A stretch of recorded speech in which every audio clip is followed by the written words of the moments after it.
Agora vai aparecer. Aí. Ok? Começou. Vê aí, Livânia. Entrou. Não. Na página dele. Na página dele. Eu acho que entrou agora, hein? Que tá escrito live aí, já tá até contando o tempo. Vamos lá ver. Tá. Deixa eu ver lá se entrou. Aí, já tá no ar, Chagas. Tá no ar, sim. Entrou agora. Já tem 5 pessoas olhando pra gente. Pra gente poder conversar. Ótimo. Parece. Deixa eu ver aqui como é que eu puxo aqui.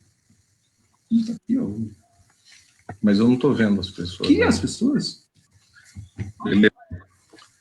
E aí, vamos... Bom, já são 20 horas. Estou tentando ajustar aqui minha posição. Oi? Já entrou.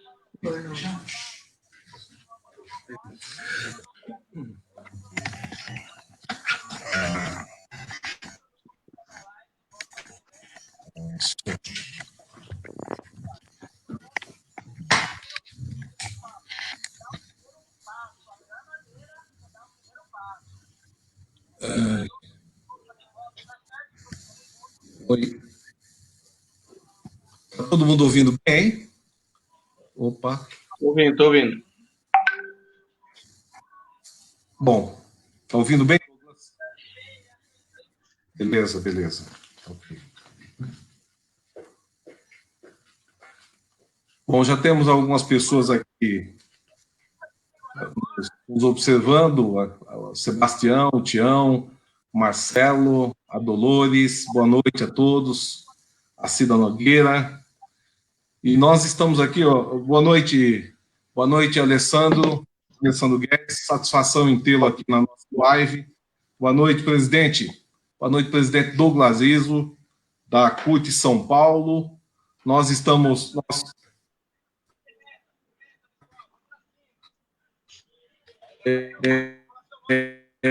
combinamos de fazer um bate-papo de 3 minutos. Nós temos tentado, na medida do possível, interagir com várias pessoas, vários companheiros, representantes de áreas importantes aqui da cidade. O Douglas é um grande parceiro, um companheiro militante, professor, presidente da CUT, veio hoje assim nos prestigiar aí com as informações, as opiniões, as posições da Central. E o Alessandro Guedes é o primeiro secretário da Casa. E hoje, pessoal, nós queríamos conversar um pouquinho, atualizar essa situação do coronavírus, especialmente do ponto de vista das medidas, ou que estão, ou que deveriam estar sendo adotadas pelo governo federal, pelos governos estaduais, pelo governo municipal, no caso aqui, nós estamos na capital de São Paulo, e é um pouco sobre isso que eu queria conversar com vocês. Todos estão acompanhando, o quadro mundial é dramático, já passa de 2 milhões de pessoas que foram já infectadas, tem mais de 125 mil mortos. No Brasil, esses dados, os dados do Brasil, eu costumo nem comentar eles, pessoal, por razão simples. As próprias autoridades de saúde, nós sabemos, que com a ausência de testes em larga escala, e o Brasil, pelo que nós sabemos, é o país que menos aplica testes para verificação, vamos dizer assim, fica muito remoto, ou fica muito insustentável os dados que eles têm apresentado para os brasileiros, para todos nós. Então, há quem diga que esse número pode variar de 1 a 50, deixando pelo meio em 30. Então, os dados que eles estão informando de infecção e letalidade, Douglas e Alessandro, nós poderíamos dizer que ela pode ser multiplicado por 30, né? Por falta de testes que dê confirmação ou que dê possa nortear melhor essa situação. Então, é um pouco sobre isso que a gente gostaria de falar.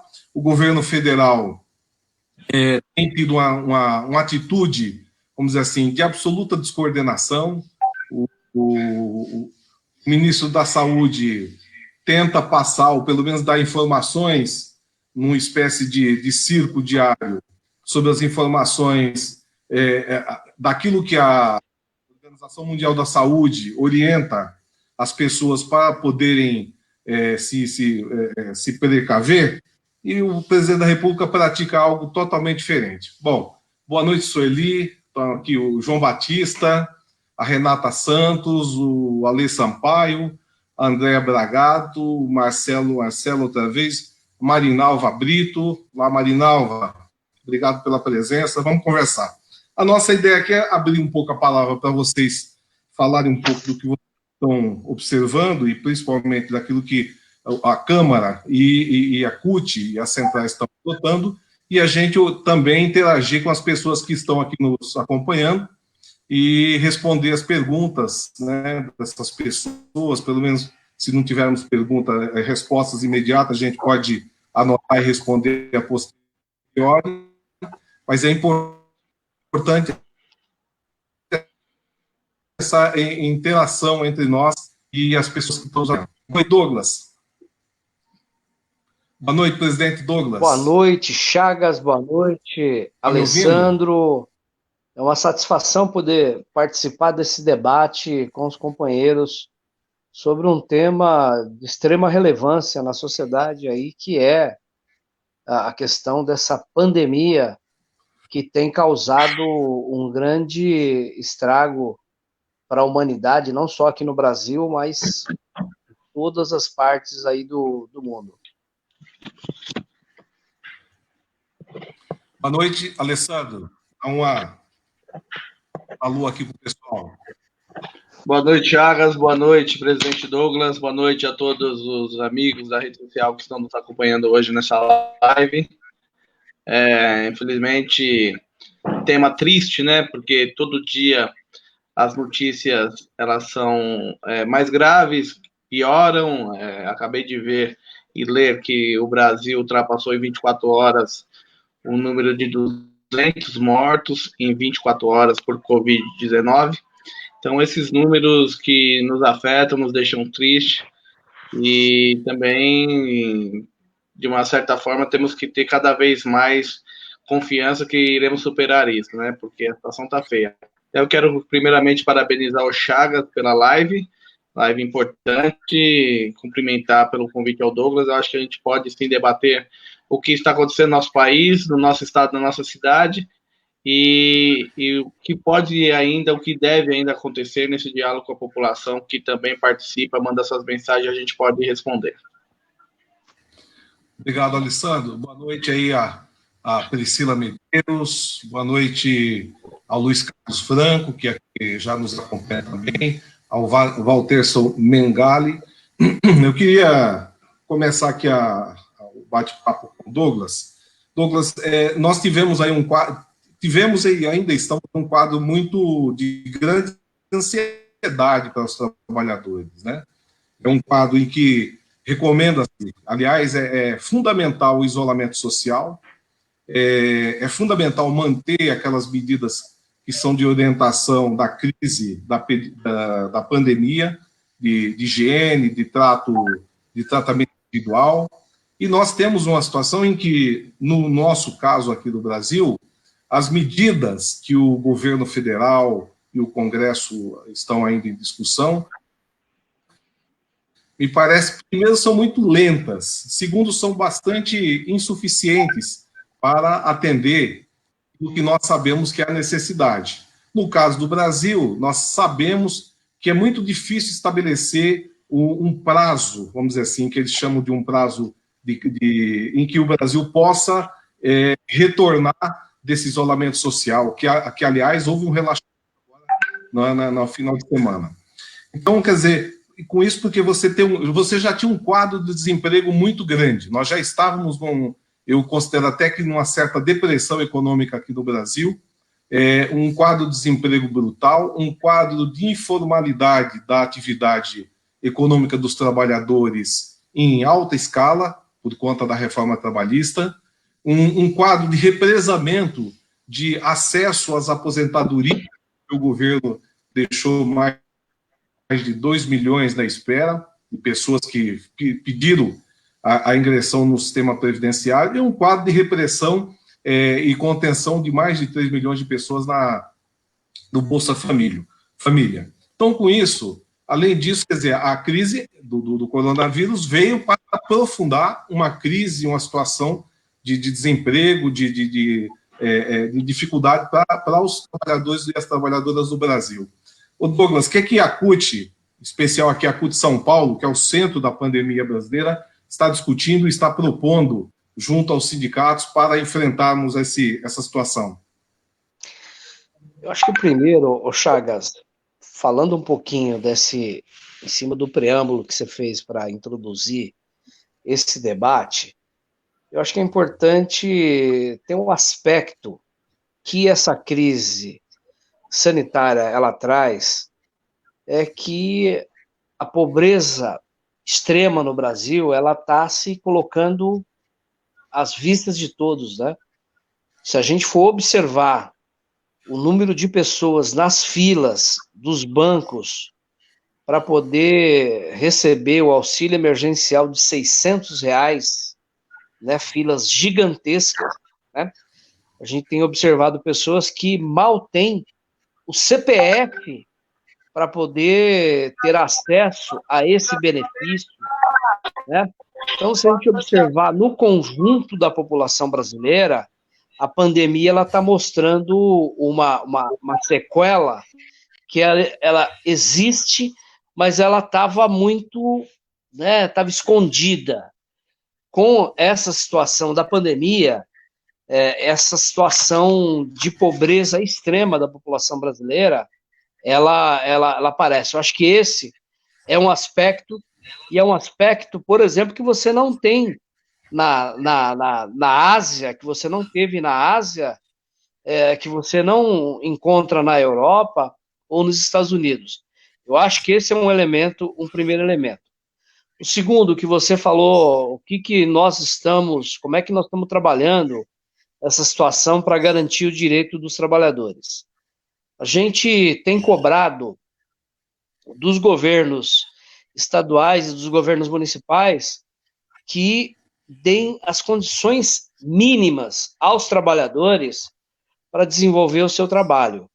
Não é possível que trabalhadores que estão na ponta do combate a essa epidemia e cuidando da saúde, cuidando da vida das pessoas, que esses profissionais da saúde não tenham os equipamentos de segurança para desenvolver o trabalho. Então, esse é um aspecto que nós estamos batendo duramente e debatendo com o governo do Estado e com o governo municipal sobre essas condições de profissionais da saúde, os profissionais da segurança pública, né? Os coveiros aqui na cidade de São Paulo, viu, Alessandro, que nós temos feito denúncias atrás de denúncia das condições de trabalho que são submetidos esses trabalhadores, assim como os trabalhadores do serviço essencial, os trabalhadores aí dos transportes, os trabalhadores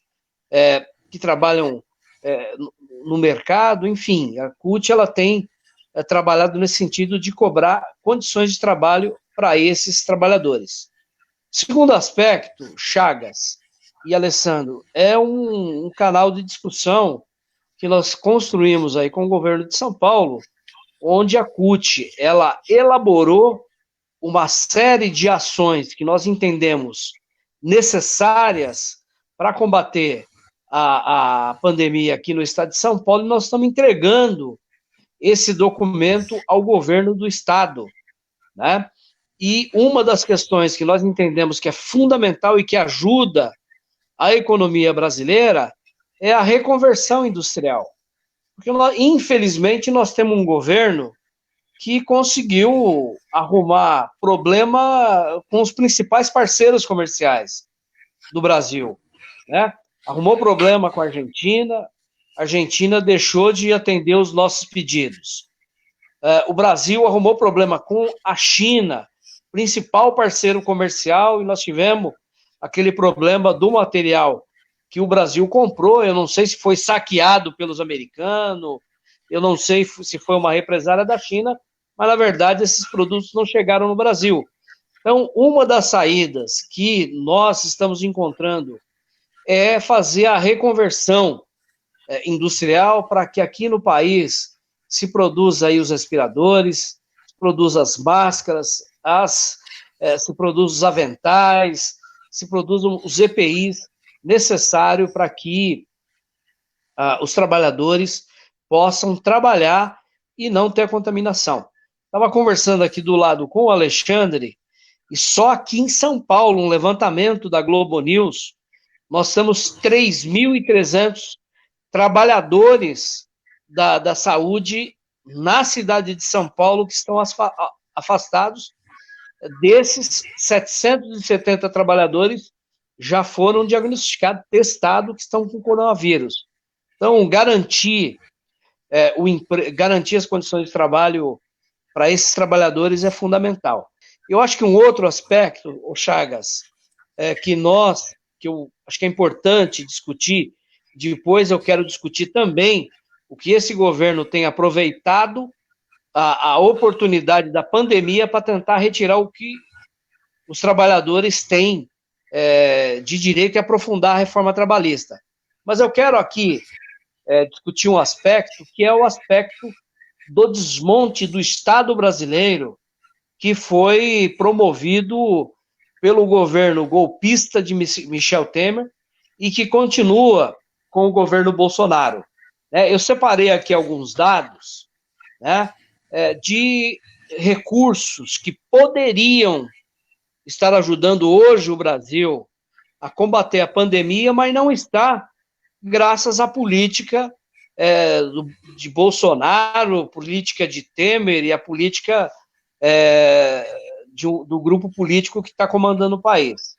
Foi aprovado, em 2016, a Emenda Constitucional 95, né? A Emenda Constitucional 95, ela congela recursos aí por 20 anos.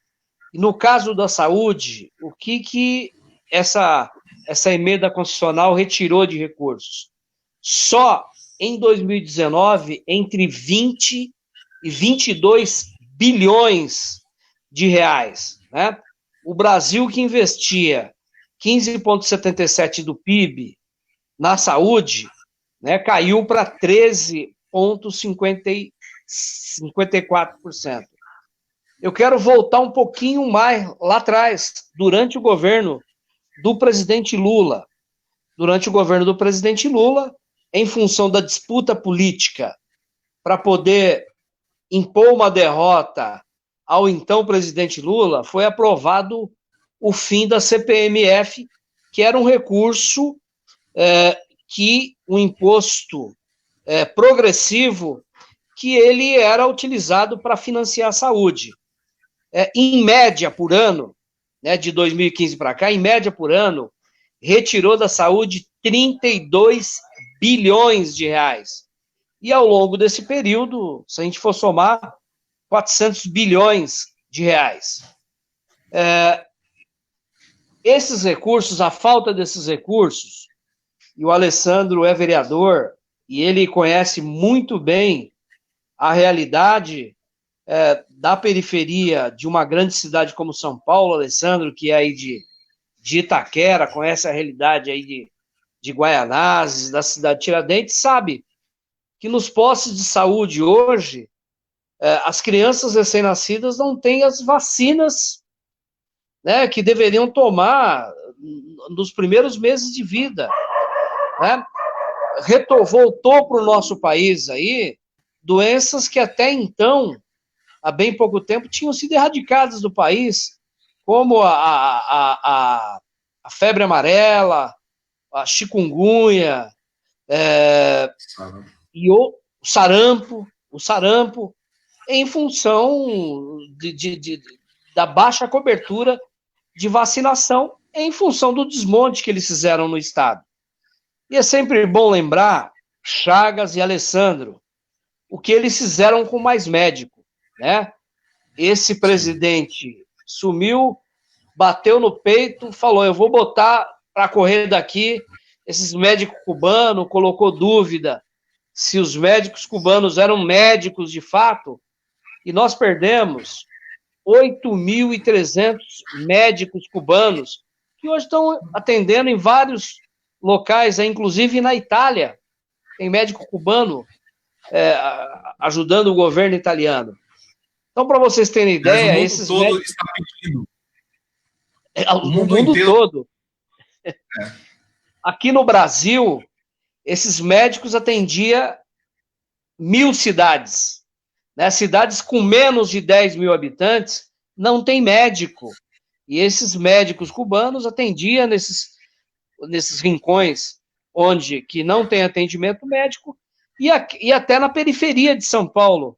Eu sou aqui da região de Itaquaquecetuba, nós recebemos muitos médicos cubanos aqui que, em função do fim do programa ou da devolução dos médicos cubanos para sua terra natal, nós tivemos o fim do atendimento em vários bairros da periferia. O governo federal, agora com a pandemia, retoma o projeto do Mais Médico e abriu agora edital para a contratação de novos médicos. Mas, como diz o ditado popular, né, depois da porta arrombada, né, eles retomam o programa. Então, um pouco desses números aí que é importante a gente fazer o debate, porque existe hoje uma polarização em torno de duas questões que eu acho que é importante, né, se tem isolamento, se não tem isolamento, se tem distanciamento, se não tem distanciamento, que é importante, que é um debate importante, mas é importante, tão importante como é esse debate, é a gente apresentar os números que esses governos, né, que quem votou para acabar com a emenda constitucional, para aprovar a emenda constitucional, para acabar com a CPMF, os Mais Médicos, é a turma do Bolsonaro, é a turma do Dória, é a turma desse povo aí Douglas, aliás, hoje eu vi o ministro o Mandetta, esse que o pessoal cria uma crise, que eu acho que minha opinião é que é uma crise falsa, né? Bater no peito assim e mostrar o SUS. Ele foi um dos que trabalhou para acabar com o SUS, para retirar, para votar a emenda 95, para retirar dinheiro da saúde, e hoje quer passar uma de herói, que é defensor daquilo que hoje está, de certa forma, é a única retaguarda real que o povo brasileiro tem, é o SUS, com essa precariedade que você acabou de relatar.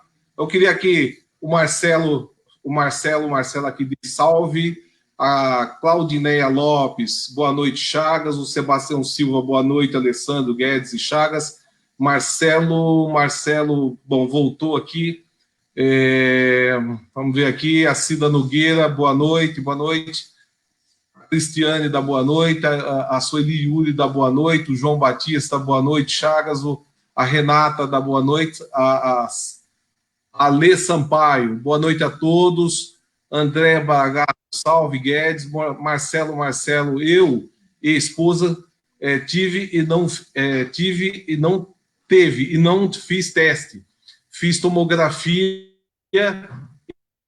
e sim, bom, acho que é isso que ele está escrevendo. O povo vai, a Marinalva Brito, o povo vai ao hospital e não faz teste, é uma realidade, Marinalva, não tem teste aí, não tem teste no Brasil e eles estão enrolando com esse negócio dos testes. A Débora Machado, boa noite a todos.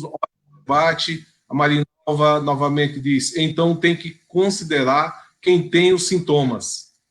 É verdade. A Cida Nogueira, boa noite a todos. A Alessandro, Douglas, Sebastião Silva. Chagas, por que as subprefeituras não usam as associações de bairro para cadastrar as pessoas que estão em necessidade financeira? É o problema aí do acesso ao recurso.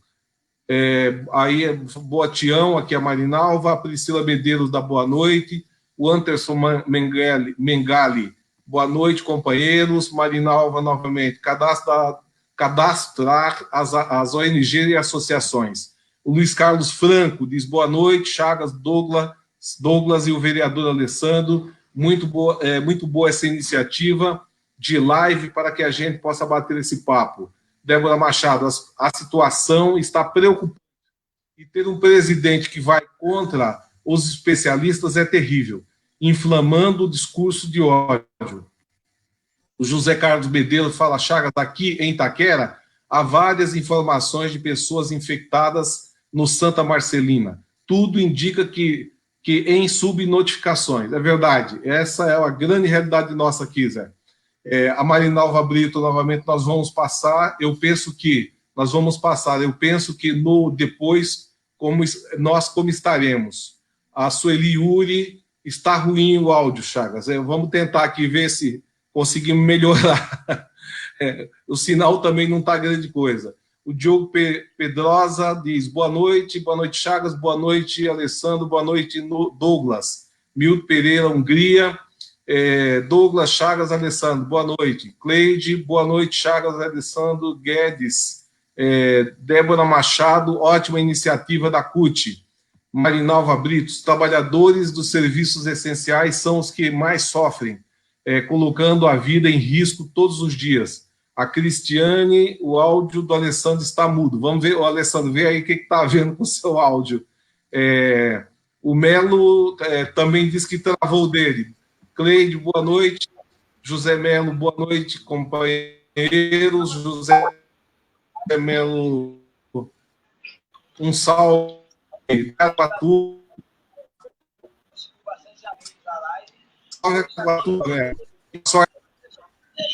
O José Francilino da boa noite, o Carlos Dom Bosco de Assis, solidariedade e luta. Luiz Carlos, concordo com Chagas, pois um momento onde todos estamos afastados de seu emprego e preocupados com a vida, eles no Congresso votam ao MP para retirar mais direitos dos trabalhadores. Não tem condição. O Jefferson, a grande liderança do Estado, a Dilma está faltando aqui. O Francisco Bezerra, boa noite, o Milton Pereira Hungria, o Valdir Santos, a Claudinéia Lopes. Bom, o fato é o seguinte, o Alessandro, tá bom o seu áudio aí? Está me ouvindo? Oi? Estou ouvindo, sim. Estou ouvindo. Então, Alessandro, Douglas, é o seguinte, eu ouvi lá daquele cientista, o Lincoln, que coordena lá o portal Mandacaru, que é um consórcio dos estados nordestinos que estão se esforçando para estudar, ver os panoramas, né? Os panoramas de como vai se desenvolver esse negócio da crise do coronavírus, em vários aspectos, econômico, social, cultural e de saúde pública. Ele disse que nós estamos vivendo duas grandes crises. Uma é a crise como é que fala, da pandemia, e outra é a crise do pandemônio.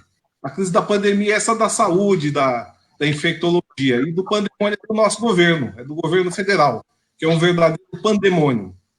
Mas eu queria aproveitando a oportunidade, Alessandro, eu queria que você falasse um pouco aqui sobre, para o pessoal que nos acompanha, para nós, como é que está a situação, quais são as iniciativas que a Câmara tem adotado, como é que está a situação, a articulação junto do governo municipal para enfrentar. Nós sabemos que os limites, né, são muito grandes, mas tem o problema da renda,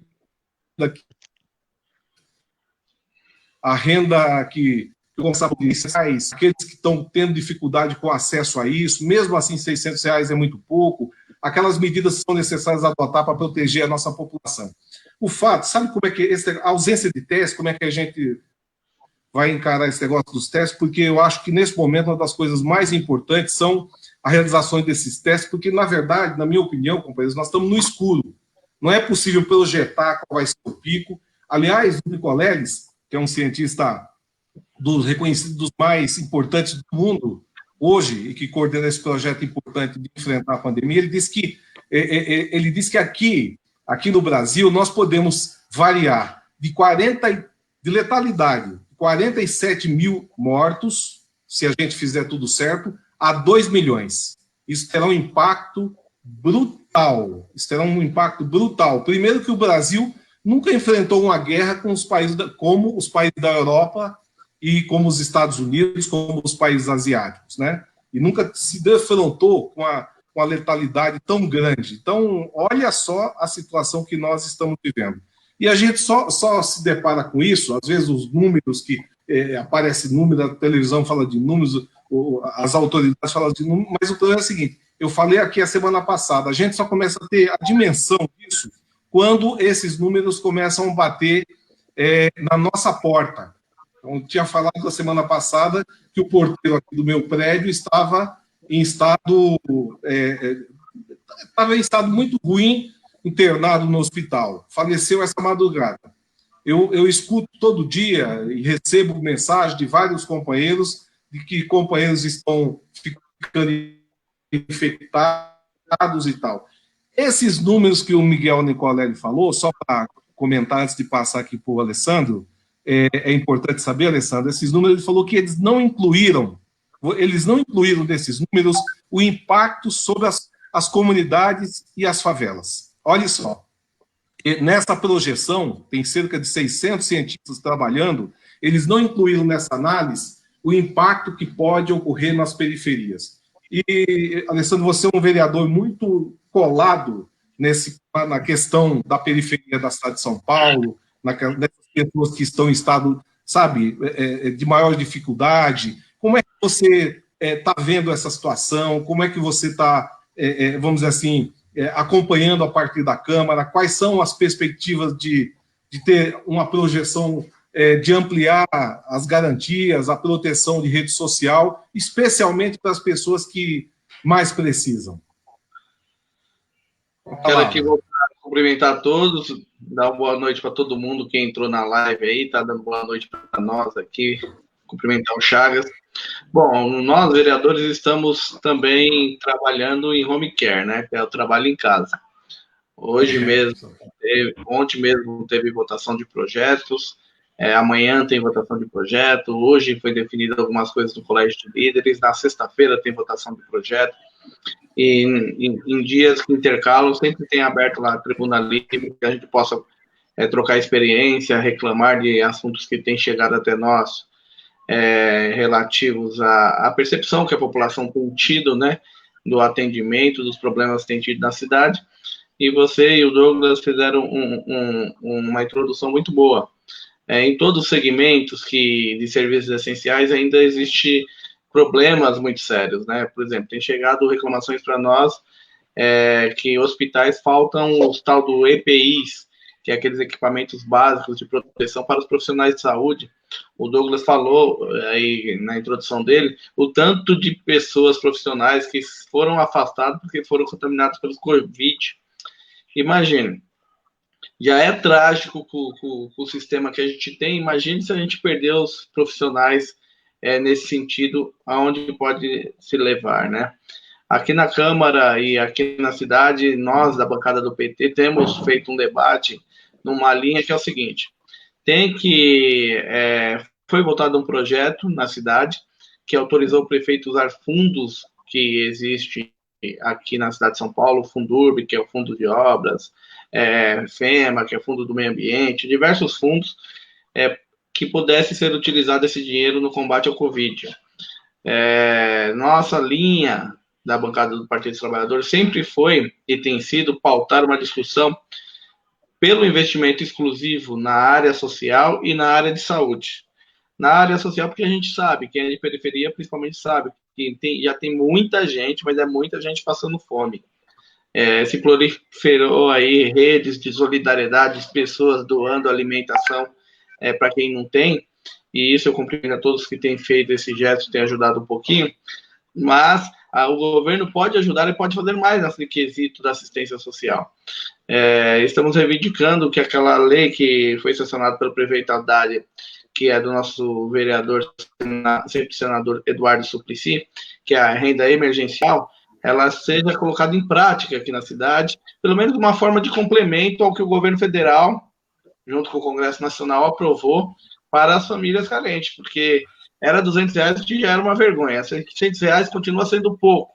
E se a cidade de São Paulo puder complementar um pouco mais, isso vai ajudar muito as famílias, que aquele cada um contribui com um pouquinho, e alavanca aí e melhora um pouco, ou pelo menos diminui um pouco o sofrimento das pessoas. E a cidade de São Paulo tem condições para isso. Eu fui presidente da Comissão de Finanças e Orçamento ano passado, a gente encerrou o ano passado com cerca de 13 bilhões em caixa. É muito dinheiro. E eu, pessoalmente, particularmente, falei com o prefeito Bruno Covas, falei, prefeito, agora não é hora de recapeamento, não é hora de sinalização, não é hora de construir ponte, viaduto, agora é hora de cuidar do povo, é cuidar do social do ser humano e investir na saúde. É duas áreas que você tem que cuidar. Uma é o social, que as pessoas precisam se alimentar, precisam ter a tranquilidade de ficar na sua casa e tem que ter, para ela ter essa tranquilidade, o governo tem que entrar em campo e oferecer essa tranquilidade para ela. E a segunda, independente da ordem, é a questão da saúde, porque é a saúde que vai tratar os doentes, as pessoas que passarem por esse problema. A Câmara Municipal tem feito um esforço que eu quero cumprimentar todos lá, da mesa, o presidente, todos os vereadores. Foi feito um esforço lá para que economizasse um recurso, uma previsão de economia de recursos na ordem de 38 milhões de reais, e esses 38 milhões de reais já é o projeto que a gente votou em segunda votação ontem, segunda-feira, já foi aprovado para ser devolvido para a prefeitura, para que a prefeitura use esses 38 milhões no combate ao Covid na cidade, com a recomendação de ser na área da assistência, na área da saúde. Amanhã iremos votar um projeto que o TCM também, através de uma economia, consegue gerar 10 milhões de reais para poder devolver para os cofres do município, ou seja, soma quase 50 milhões de reais. E são pautas importantes, sempre, e aí é onde entra a bancada do PT principalmente, sempre pautando e pedindo que isso seja investido na área da saúde e na área social. Lógico que todos os vereadores estão preocupados com isso, estão trabalhando nesse sentido. Mas nós do PT defendemos o seguinte: um complemento da renda emergencial. Isso é meta. Tem que ter um complemento da renda emergencial para que as pessoas consigam ter essa tranquilidade. Tranquilidade não vai ter. Não dá para usar essa palavra. Mas para que as pessoas tenham o mínimo de prejuízo possível, vamos definir assim. E nós estamos pautando, discutindo. O plenário virtual tem os seus problemas, né? Você que foi vereador, já sabe como é que funciona lá. E lá você faz obstrução, você põe o pé na porta, você estica a sessão, você derruba a sessão, você consegue negociar algumas emendas e tal. À distância, você fica comprometido, porque às vezes você põe um projeto que nem no PL que a gente aprovou, autorizando o prefeito a utilizar o dinheiro dos fundos da cidade, nós aprovamos a emenda, que ela deveria entrar como emenda, que a renda mínima, a renda básica emergencial proposta pelo Suplicy, a bancada do PT, fosse de R$300 por pessoa para a família pobre e R$1.500 por família, no máximo. Se a casa tivesse mais de 5 pessoas, ficava limitada a R$1.500. Mas foi rejeitado, infelizmente, pelo restante dos vereadores. A gente não consegue prosperar quando o plenário é virtual. Mas esse debate a gente tem sido feito, nós temos pautado. Nossa preocupação também com a situação que tem nos chegado em relação ao trabalho e aos hospitais, que tem chegado muita reclamação da população e de profissionais de saúde, da condição de trabalho e também do atendimento nos hospitais. Vocês mesmos falaram, e eu já vi aqui nos comentários que as pessoas estão falando, dizendo, o Zé Carlos falou aqui, existe um subdimensionamento das notificações de Covid, ou seja, não estão notificando todas as situações de Covid, porque algumas ainda se encontram em investigação. Outra pessoa entrou aí e falou, eu tive e não fiz o teste, tal. Então, para você ver como é que faz. Está chegando o teste agora no Brasil, os que tinham aqui demoram 48, 72 horas e não é para todo mundo, e o problema está instalado. É um grande desafio que nós temos pela frente. O governo federal não ajuda, atrapalha, nós estamos vendo a situação, atrapalha. É uma situação que o governo tem que olhar para o trabalhador, para o povo humilde, mas também tem que olhar para os empresários, as pessoas que geram emprego, porque também estão sofrendo nessa crise. E depois de passar por essa crise, a gente espera que a vida do povo retorne ao normal, e para que isso aconteça, todo mundo tem que ter a menor da crise e combatê-la. Muito bem, Alessandro. E vendo as pessoas que entraram aqui, o José Pereira, boa noite, Alessandro Guedes, Francisco Chagas, o Hamilton, boa noite, companheiros, parabéns pela iniciativa. O José Vieira diz aqui, nós não temos um presidente, temos um provável assassino em série, junto com um congresso inútil no que diz respeito ao povo brasileiro. Este congresso e o Senado e o judiciário, colocando junto com o Bolsonaro na balança, tem o mesmo peso e a mesma medida. O Brasil está realmente abandonado. Aí a Cleide dá parabéns aqui. Aqui o Gutenberg Ferreira, boa noite, companheiro Douglas, Martins Iso, o Hamilton, já falei, a Oneli, as notícias de hoje mostram que o isolamento social é mais baixo nos bairros periféricos, como conscientizar a população.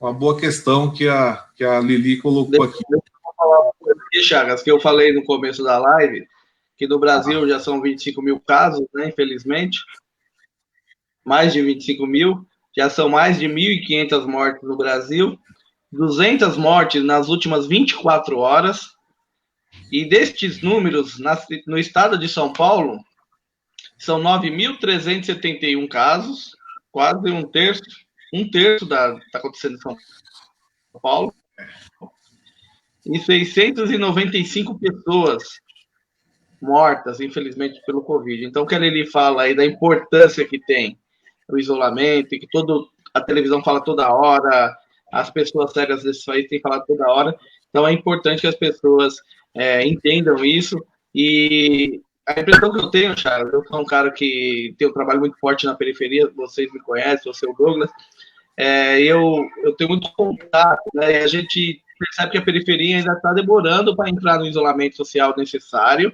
e a impressão que está é aquela impressão que isso acontece no quintal do vizinho, na casa do vizinho, não acontece na sua. E isso é perigoso, porque olha que já está saturado o sistema de saúde. Já tem um alto número de leitos hospitalares ocupados, e isso, a impressão que eu tenho também é que está chegando aí na periferia o problema. E quando chegar e disseminar, é a preocupação. Então, só reforçar o que ele está dizendo aí do isolamento é fundamental. Para isso, tem que funcionar as políticas Chagas, eu gostaria de falar sobre a municipal que a gente cobra todo dia para que aconteça. Só antes de passar para o Douglas, eu queria aqui, ó, Humberto César da Silva, o nosso hospital, diz aqui, o nosso hospital Cidade Tiradentes está lotado com coronavírus, já faleceu pessoas próximas no final de semana. O Euclides Kiko Mendes diz aqui, hoje uma parte da guerra é contra os fake news, os fakes. Uma ação seria que o serviço funerário começasse a divulgar o número de óbitos de 2019 e o comparativo até agora na ARPEN, Associação de Cartórios, começou... Deixa eu subir aqui. Começou... Um pouquinho aqui, fugindo aqui. Começou a fazer isso no serviço funerário para divulgar. O Milton Hungria diz aqui, é difícil é descobrir tarde. Sem esse teste, o respirador não vai salvar o pulmão estragado. O Vitor Ferreira, alô, Alessandro, alô, Douglas. O Vitor Ferreira, boa noite, Francisco, Regina Souza Santos. Sabe, Alessandro, que muitos ainda não recebem informação, então acabamos indo trabalhar por falta de opção. É verdade. Douglas, as pessoas começaram a falar de uma coisa que eu acho que é importante a gente retomar aqui nessa parte final da nossa live, que é o seguinte, toda orientação do mundo inteiro é pelo confinamento. E todo mundo sabe que o confinamento precisa ter medidas de proteção àquelas pessoas que não têm a renda, que estão desempregadas, que estão no subemprego, e garantir o emprego de quem tem. Isso é ponto passivo.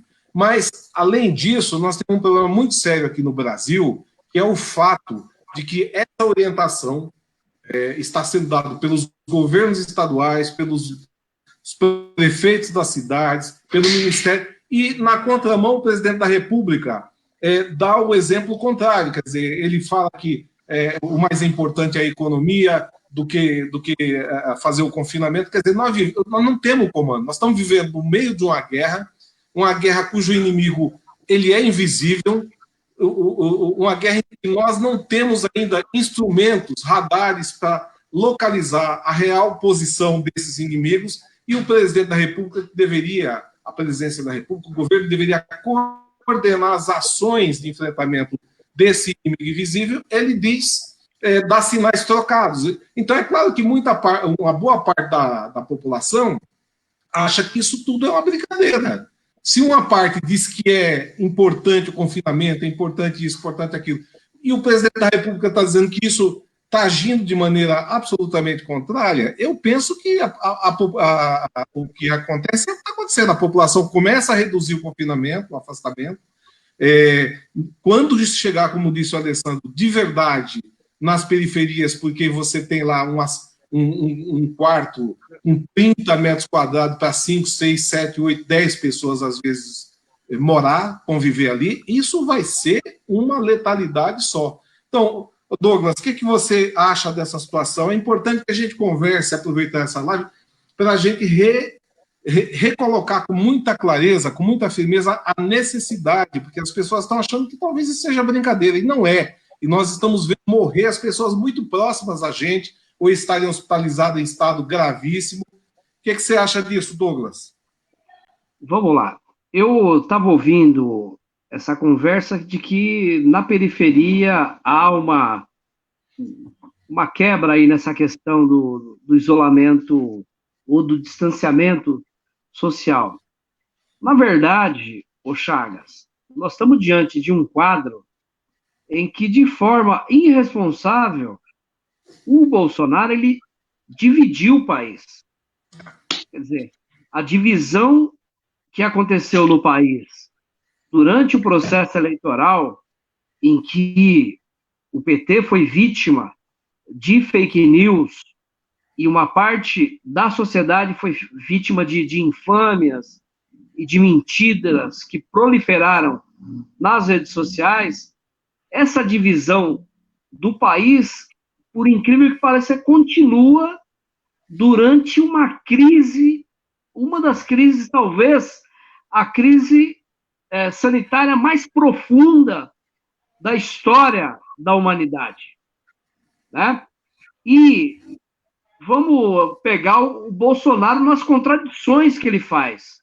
Porque, na verdade, quando ele coloca que é preciso trabalhar e tal, uma parte daquilo que ele fala se encaixa no que o dono da vendinha da periferia ele pensa, velho. As pessoas estão desesperadas. Ou desesperado porque sabe que vai falir, ou desesperado porque tem o medo de ficar desempregado, desesperado porque está todo mundo aterrorizado com a situação. A cada dia é o vizinho de um lado, o vizinho do outro, cada dia você abre o Facebook, é uma pessoa morrendo. Então, as pessoas, quando uma autoridade, e a autoridade ela tem o poder, né? Ela fala que tem que ser dessa forma, pega as pessoas fragilizadas lá na base, com medo de desemprego, com medo de falir o negócio. Então, para a gente entender o que acontece na cabeça das pessoas na periferia, as pessoas não têm o que um governo decente deveria fazer, ao invés de fazer esse terrorismo em cima da cabeça das pessoas. O governo decente deveria encontrar saídas decentes para atender o financiamento, para atender os micro e pequenos empresários que geram emprego, que geram desenvolvimento do país, apresentar proposta decente para manutenção do emprego, porque o que ele apresenta, Chagas, na verdade, ele aproveita a pandemia para novamente atacar o direito dos trabalhadores. Essa medida provisória 936, ela tenta eliminar o sindicato da negociação coletiva.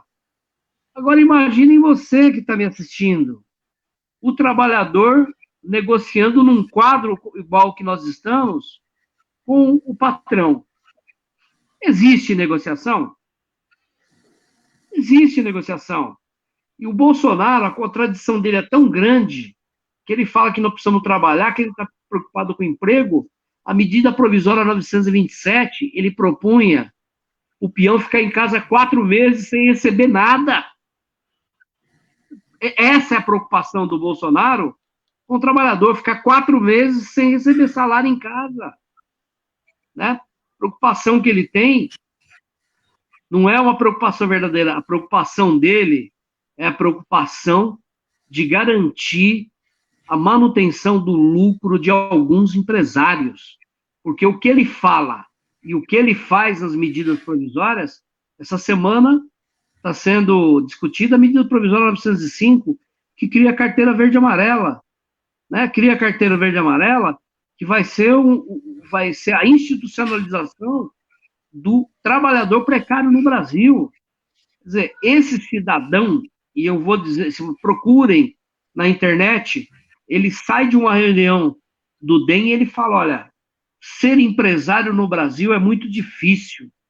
Né? O trabalhador brasileiro, ele deveria estar muito próximo à informalidade. Olha o que é informalidade, gente. O trabalhador informal vai receber R$600 para sobreviver, porque informalidade você não tem direito. É isso que eles querem para o Brasil. E a nossa preocupação, Chagas, é que esse tema que eu estou colocando aqui é um tema que não é abordado pela grande imprensa, né? Ou quando vai trabalhar a questão da medida provisória 905, carteira verde e amarela, trabalha com um viés positivo, que não é.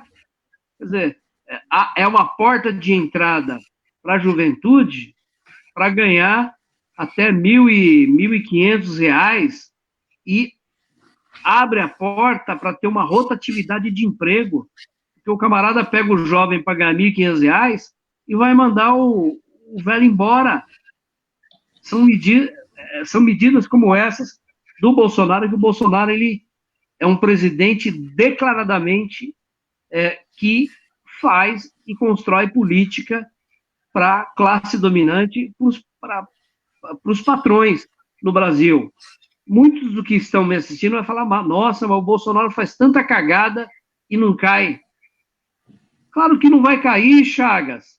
Claro que não vai cair, Alessandro.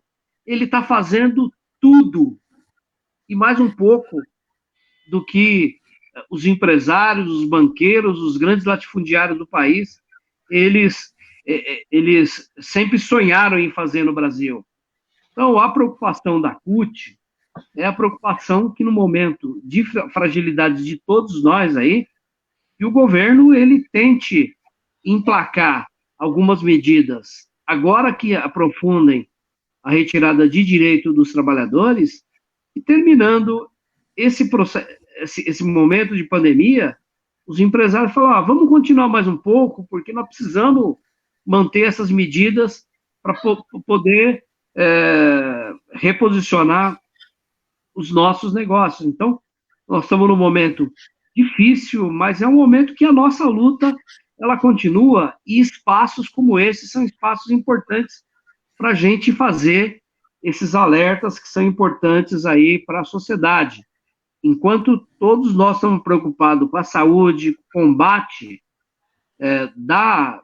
das consequências aí da pandemia, o Bolsonaro está metendo a mão no direito dos trabalhadores, gente. Douglas, eu acho que você tocou num assunto extremamente importante, que é exatamente isso que todo mundo fica perguntando, mas por que esse cara não cai? Se o governo dele não existe coordenação, se ele briga de manhã com um ministro e à tarde com outro, e desautoriza um, quer dizer, uma confusão muito grande. Olha, você está falando aí de como ele, através das medidas provisórias, como é que ele está tirando dinheiro, direitos, renda do trabalhador e está transferindo essa renda para os mais ricos. Eu estava dando uma olhada essa semana na PEC 910, na PEC 10 de 20. A PEC 10 de 20, na verdade, a PEC 10, ela tenta assegurar as garantias de que toda empresa, que o Banco Central compre títulos podres e o Tesouro Nacional assegure que os bancos que compram os títulos podres seja remunerado pelo nosso Tesouro. Ou seja, ele está tirando dinheiro do povo brasileiro, entregando, deixando no Tesouro e remunerando os bancos e assegurando que, em hipótese nenhuma, os bancos tenham prejuízo. Aqui só quem tem prejuízo é pobre, é trabalhador, é pequeno empresário. E o pequeno, como você disse aqui, o micro, o pequeno empresário, o trabalhador, não tem proteção. Quem tem proteção é uma elite reduzida, pequena, que cada dia mais enriquece com isso. Mas nós vamos ter que enfrentar isso de maneira, vamos dizer assim, muito persistente. Porque, primeiro, outra coisa importante que você está dizendo aqui, por que nós estamos fazendo essa live? Aliás, quem está nos acompanhando, compartilhem, para que outras pessoas possam também acompanhar o debate. Sabe por quê, gente? Você vê todas essas medidas sendo apresentadas na Globo News, na televisão, nas grandes emissoras, nos jornais, e você não tem um contraponto. Não é chamado um economista, ou um sociólogo, ou um dirigente sindical, ou um vereador, um deputado, um senador da oposição progressista, para fazer um contraponto, para dizer, olha, isso daqui não está bom, não é bom por isso, não é bom por aquilo. Não, eles passam lá como se fosse a única versão. Pela primeira vez, de tanto eu ouvir falar em Estado totalitário, nós estamos vivendo uma mídia totalitária, certo? E, de certa forma, alimentada também por um governo totalitário. Só existe uma única voz, é a voz do grande capital, dos banqueiros, dos financistas, né, dos magnatas e dos ruralistas. Esses caras é que estão dizendo o que o Bolsonaro e a equipe dele tem que fazer. Enquanto isso, o povo sofre aqui embaixo.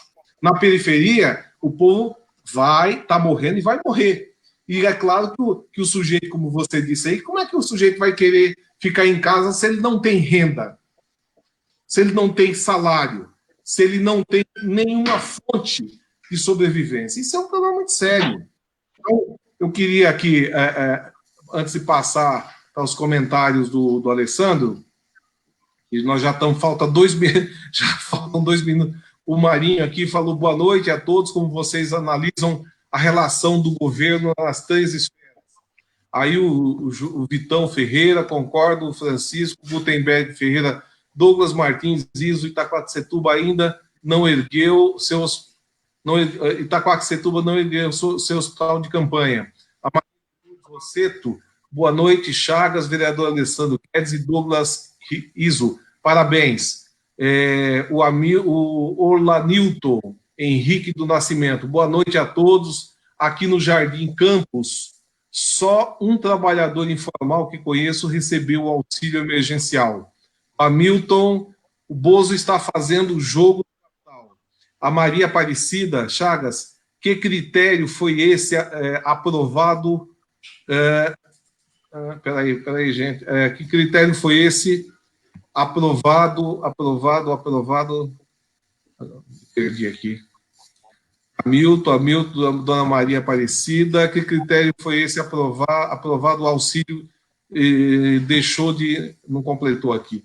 Boa noite a todos e a todas. A Regiane Souza, verdade. Vamos ver aqui mais. O Aglai. Boa noite, Aglai. Tudo bem? Meu olhar, entendo que no início tivemos uma evolução do distanciamento social no momento em que o Bolsonaro faz suas falas confusas para toda a sociedade. Ele, de fato, dividiu esse momento para entra o empresariado pedindo aos ministros militares a ter uma oposição. Na segunda fala, o Bolsonaro, na sua cotação, fala do desemprego. Na terceira, ele fala projeto da verba para as empresas, inclusive bancos, e nesse momento que vemos a mão de ferro do governo diante do Estado. Maria Aparecida, boa noite. Aqui o Jorginho de Itaquera. Qual o critério para aprovar o auxílio emergencial? O Euclides divulgue o site, o Consórcio Nordeste, Comitê Científico. Ah, legal, isso é bom aqui, .com.br. Bom, nós já estamos aqui com praticamente 1 hora de live. Eu queria que cada um de vocês fizesse aí as considerações finais, se possível, comentar ou responder algumas questões que foram levantadas aqui. E eu gostaria de pedir a todos que estão acompanhando para que compartilhem, porque nós não temos outro espaço de comunicação, gente. Ainda mais no momento em que nós não temos possibilidade de sair à rua, que é a nossa forma de fazer as coisas. Tem um amigo, o Zé Moleque, está falando, Chagas, a gente precisa andar pela rua, botar um carro de som e começar a falar sobre a situação e tal. Eu gostaria muito, mas não recomendo. A gente vai fazer através do meio eletrônico, fazer essa luta através do meio eletrônico, né? Então, eu queria que vocês fizessem as considerações finais, chamando a atenção para as iniciativas que são importantes a gente realizar, tanto de conscientização, por exemplo, as pessoas podem entrar no site do seu deputado, exigir que tome medida, do seu vereador, do seu senador. Isso é muito importante, acompanhar, divulgar esses bate-papos, esse debate que nós temos feito aqui, eu, Alessandro, o Douglas, para que a gente não só possa esclarecer melhor os problemas que estamos enfrentando, mas também possamos levar para outras pessoas tomar iniciativas.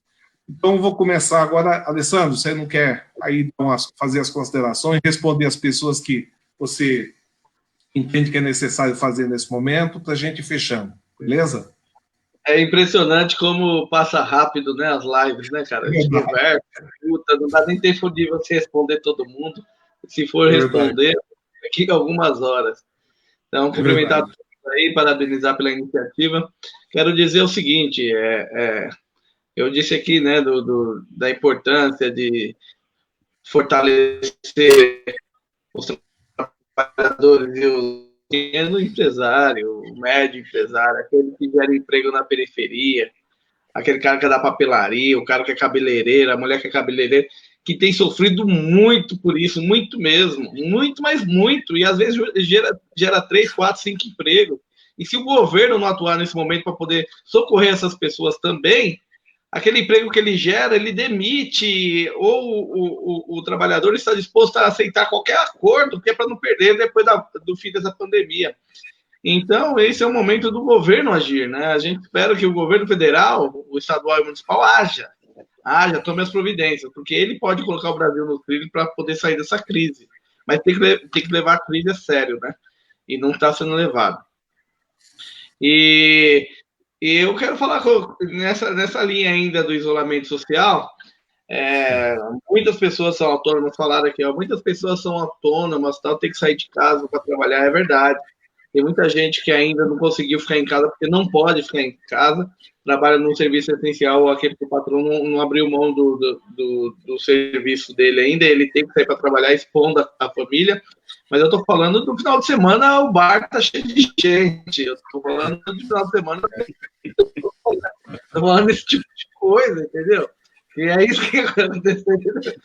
Ainda vai cachaceiro. Ainda vai acontecer na periferia. E nós também gostamos de tomar um guaraná, uma cervejinha de vez em quando. A gente sabe que faz falta para nós conversar, trocar ideia, dar risada, né? Mas é isso que está acontecendo, essa é a seriedade do assunto. Não é só o assunto de quem está precisando de trabalhar, porque isso é difícil, eu entendo, e a gente entende. Nós estamos pedindo para aqueles que podem ficar. E aqueles que podem ficar, fiquem.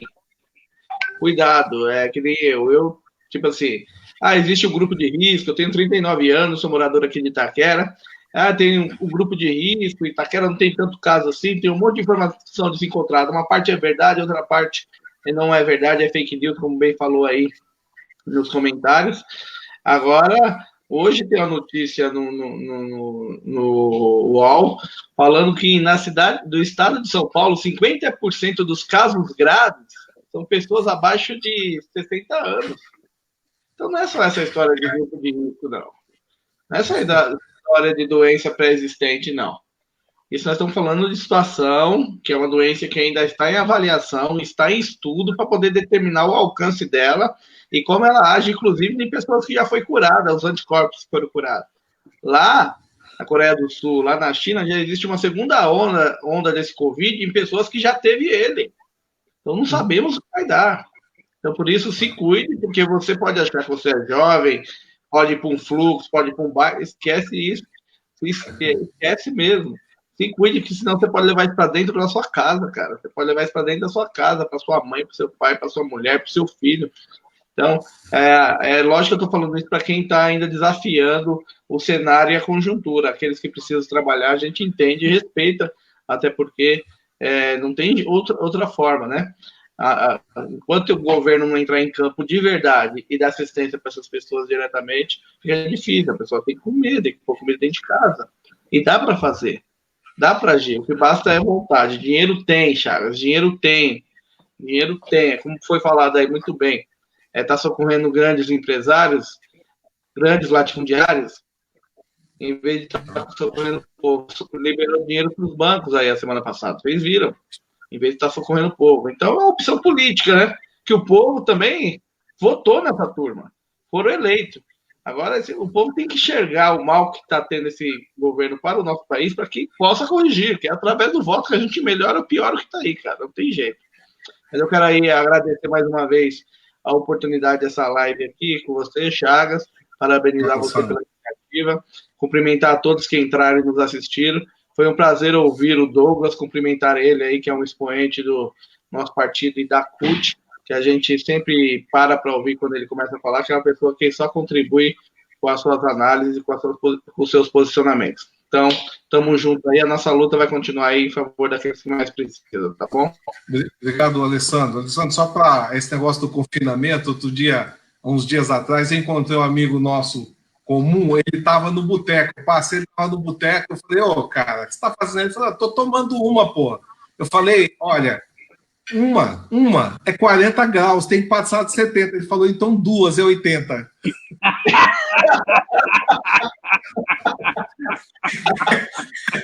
Você vê como nosso povo é criativo, né? Nosso povo é muito criativo. Não é o Zé Moleque, não, né? Não. Você está se cuidando, Com muita insistência, mas ele está se cuidando. Então, você viu que ele já encontrou uma saída, né? Se 80, passa de 70, está tudo certo. Pessoal, mas então, uma coisa, antes de passar para o Douglas e a gente encerrar, eu queria lembrar desse ponto que o Alessandro mencionou. Porque você vai na televisão, a resposta do governo, via de regra, não pode porque não tem dinheiro, não pode porque tem que fazer cobertura fiscal, não sei o que lá, tem que fazer reserva, não pode... Quer dizer, é um absurdo, não é verdade. O que é importante que as pessoas saibam é que existe sim recurso, e se não houvesse, o Tesouro teria que produzir e alargar o tempo de resolução disso para frente. O Brasil tem fundo soberano, o Brasil tem reservas internacionais de mais de 300 bilhões de dólares, o Brasil tem um caixa líquido do Tesouro de 1 trilhão e 400 bilhões, o Brasil tem um monte de recursos disponíveis, mas o problema é a opção política. O governo utiliza esses recursos que o Estado armazenou durante muito tempo, economizou a custa da pobreza, do arroz salarial, para socorrer agora quem? Quem não precisa de socorro, os bancos, os mega empresários, etc. e tal. Mas eu queria aqui pedir para que o Douglas fizesse suas considerações finais, para que a gente pudesse encerrar, que já estamos aqui há um pouquinho, passando aqui 1h08 minutos de live. De fato, Alessandro, o tempo passa muito rápido aqui. Como dizia aquele jornalista palmeirense, no pique, tem que ser bem rápido.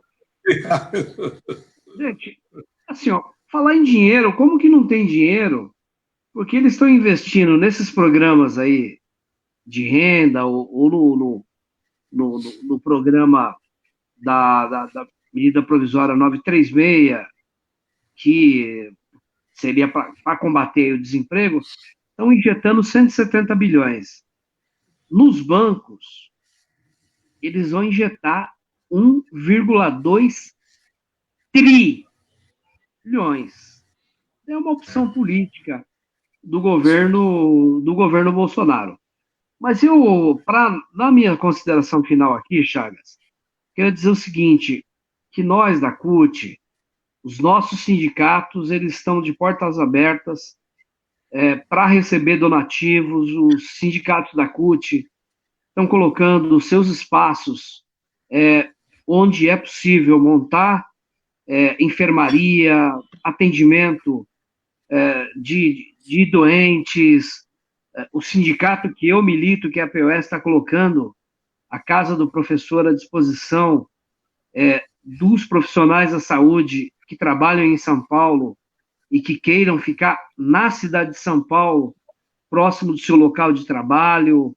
Os sindicatos estão colocando as colônias de férias à disposição aí dos governos do estado, dos governos municipais, para dar uma contribuição nesse processo. O nosso 1º de maio esse ano, além da gente fazer o debate, que é o debate sobre direitos, nós estamos fazendo um debate sobre solidariedade. Nós estamos, a partir da semana que vem, abrindo uma campanha de solidariedade, de arrecadação de alimentos. Nós vamos fazer várias ações para recolher alimentos, materiais de EPI, luva,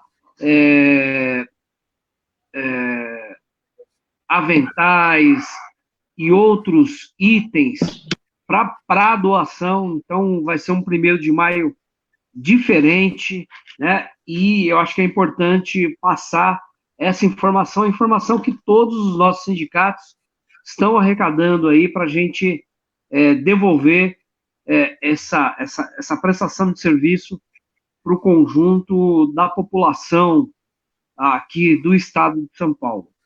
Eu acho que um outro aspecto que eu queria falar é que eu acho que, ao final dessa pandemia, a gente vai ter uma mudança profunda, quer seja no modelo de produção, né?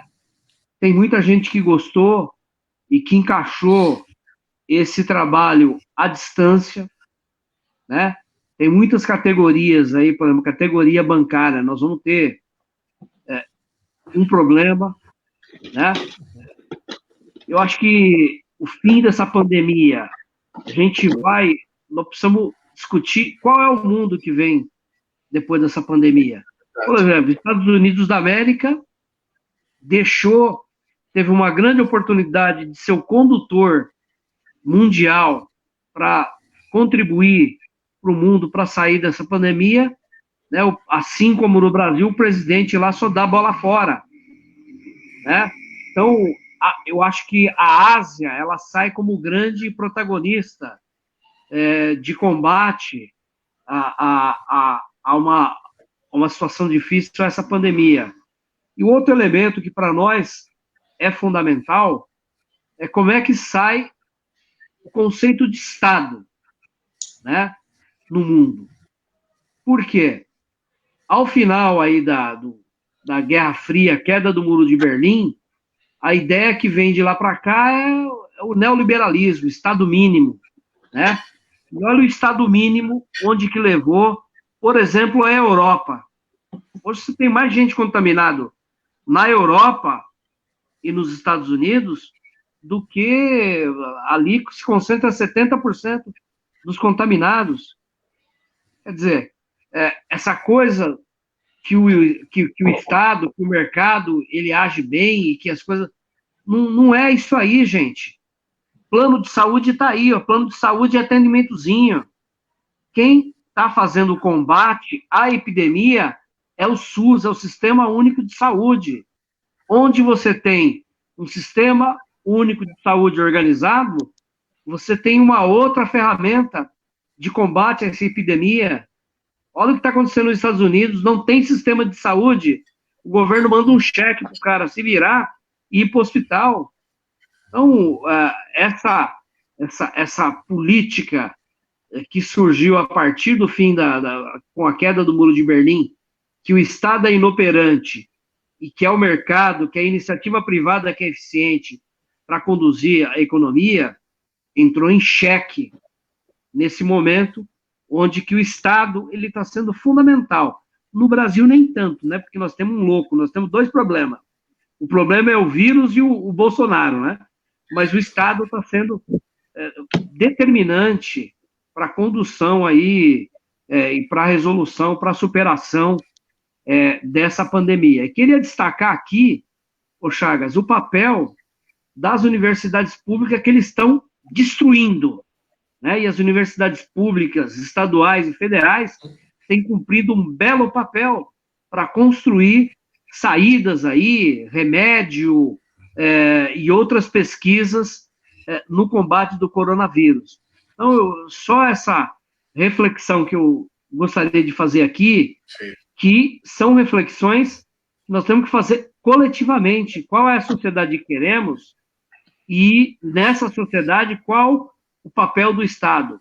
Se é o papel do Estado que eles defendem, Estado mínimo, ou se é um Estado indutor, um Estado que produz política pública, que distribui renda e que constrói uma política social e que equaliza os problemas aí, que distribui renda na sociedade. Encerrando aqui, agradecendo a possibilidade de participar dessa live. Gente, em casa pode tomar uma, viu? Não tem problema, só não pode ir pro bar. Mas em casa, no meio da semana eu trabalho, no final de semana eu chamo assistindo a live, filho, né? Vou tomar uma, né? Que ninguém é de ferro. Obrigado, Douglas. E eu vi um bom samba. Opa, isso é ótimo. Só se você me permite aí, eu vi que tem algumas perguntas aqui que a gente não conseguiu responder. As pessoas que quiserem replicar no nosso inbox depois, eu vou ter prazer aí de, junto com a minha assessoria aí, responder todos os questionamentos aí, tá bom? Maravilha, exatamente isso que eu ia dizer. Tem várias perguntas aqui que foram pedidas e tal, então depois as pessoas podem se dirigir diretamente aí ao Alessandro, ao Douglas, e depois eu também volto a fazer o contato para a gente continuar o diálogo. Quero agradecer a todos que participaram aqui, que acompanharam a nossa live. Quero agradecer muito aqui ao nosso vereador Alessandro Guedes, né, pelo trabalho, pela dedicação e atenção que tem dado, que é muito relevante. Quero agradecer o meu companheiro Douglas, presidente da nossa Central Única dos Trabalhadores aqui em São Paulo, pela atenção, pela contribuição que nos trouxe. Aliás, Douglas, esses temas que você abordou agora no final, já fica até como sugestão para que nas próximas a gente volte a abordar. Com certeza a gente precisa ter uma compreensão melhor do que resultará ao final dessa pandemia que atingiu 190 países, né, e que vai ter efeitos diferentes em cada lugar. Isso eu tenho certeza. Terá um efeito para a Ásia, terá um efeito para o hemisfério norte, terá um efeito diferente para o hemisfério sul. E o que me preocupa é que aqui no Brasil, além de todas as dificuldades que já teríamos, né, pela nossa situação industrial, quer dizer, até a capacidade, eu tenho falado muito isso, nós teríamos muita capacidade de fazer uma conversão industrial se nós não nos tornássemos tão dependentes de reagentes, de farmoquímicos, no caso agora que nós temos laboratórios, nós temos cientistas, nós temos técnicos, nós temos pesquisadores. O que não tem aqui é uma ação do governo, e especialmente desse governo, tá certo? No sentido de oferecer condições de pesquisa, desenvolvimento científico, tecnológico, numa área que é, na minha opinião, estratégica, né? Que é essa área de saúde, né? E a indústria da saúde hoje veio mostrar ao Brasil que ela não existe soberania de nenhum Estado-nação, de nenhum país, sem que ela seja desenvolvida. Mas eu quero aqui agradecer imensamente a vocês, deixar o convite em outra oportunidade para que a gente volte a conversar, agradecer àqueles que nos acompanharam, né, e que a gente nos organizemos, passemos isso para frente, chamemos os outros companheiros para dialogar, pressionar com os instrumentos que nós temos, que hoje é a comunicação eletrônica, e todo mundo precisa ficar muito atento. Obrigado, pessoal. De coração, boa noite a todos vocês. Valeu, Thiago. Parabéns. Valeu, Douglas. Até mais. Obrigado, gente, que nos acompanhou. Tchau.